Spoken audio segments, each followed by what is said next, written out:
Carbon dioxide, or CO2, is the main greenhouse gas in climate change.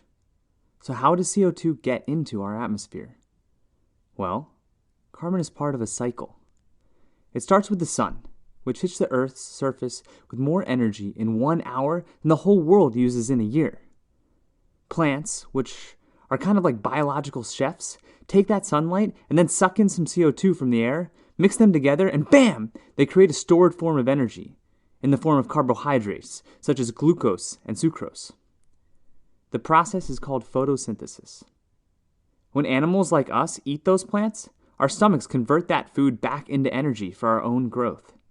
Greenhouse gases are a byproduct of this process and are released through waste. If those plants die, they decompose, and tiny microorganisms break down those carbohydrates and again release greenhouse gases as a byproduct. As you see, energy originates from the sun and is then transferred as it moves through the food chain. But sometimes, carbon-based organisms, like plants or animals, get stuck in the earth.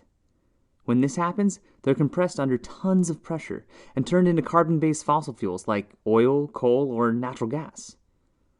Since the Industrial Revolution, humans have been pulling those fossil fuels out of the ground and burning them, activating the stored energy to make electricity and power engines.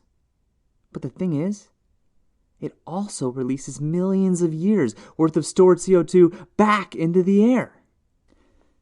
In addition, humans breathe in oxygen and breathe out CO2, but plants do the opposite. Trees suck up huge amounts of CO2, which balances the cycle. Thus, deforestation reduces the plants that store CO2. We're attacking the cycle from both sides. Think of it like a computer. A computer can operate a few programs at a time, right?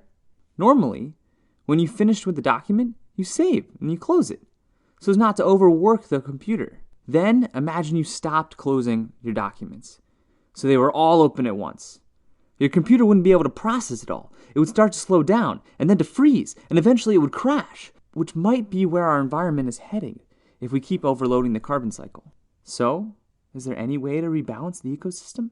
What about technology? Technology is defined as a technique to solve a problem.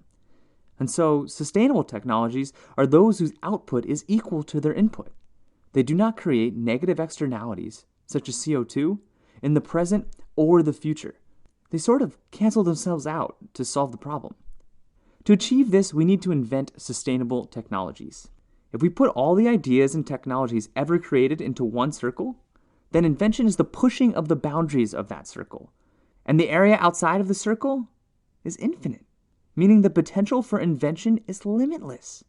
Think about some of the incredible clean technologies we have today. All those ideas have one thing in common. They all came from people. People innovate. People create. It's the limitless potential of creative people to build unimagined technologies that is going to stop climate change and rebalance the ecosystem. And that is something to be hopeful about.